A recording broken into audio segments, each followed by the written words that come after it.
Do you know what Maggie's biggest role is? It's helping Homer grab seats.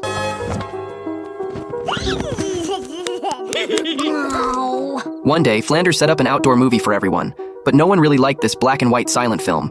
So the school bullies started playing pranks. They threw food at the projector. Flanders' kids ran off in a hurry, and as a result, this ended up breaking the projector. So Patty decided to show everyone a private video. But no one expected that the video was actually footage of Marge and her sister's trip to Barnacle Island. This successfully brought back Marge's memories.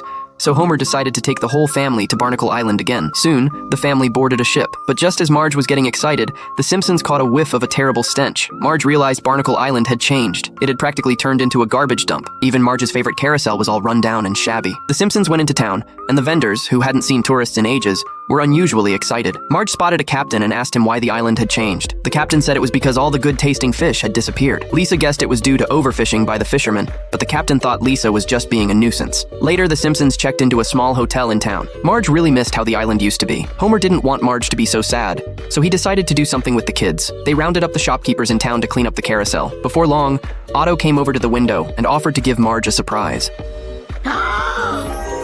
Marge couldn't believe it, but then she suddenly realized the kids were gone. Marge was overjoyed. Lisa said there was another surprise coming. It turned out Homer had set off fireworks for Marge, but Homer got so caught up in having fun, a stray spark accidentally landed on a wooden board.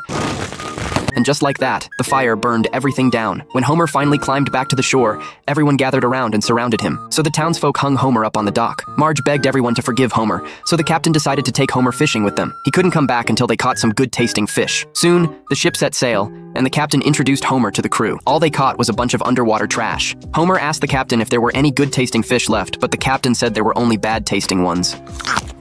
Terrible! That night, Homer made dinner for everyone, but the captain realized it was actually fish bait. Homer finally realized he'd made a mistake. But surprisingly, all the good-tasting fish from the ocean floor started biting the bait. Thanks to Homer, they had a huge catch. But just then, a crew member noticed the weather was changing. The barometer showed a storm was on its way. Marge prayed for Homer's safety. She believed she and Homer had a telepathic connection. In the storm, the ship had no way to stay on course. The captain told the crew to get the life raft, but inside was Bart. Bart, what the hell are you doing in there? It turned out Bart had been worried about Homer being in danger. Meanwhile, back at the bar, Moe got word that Homer was in trouble. He rounded up everyone to go rescue him.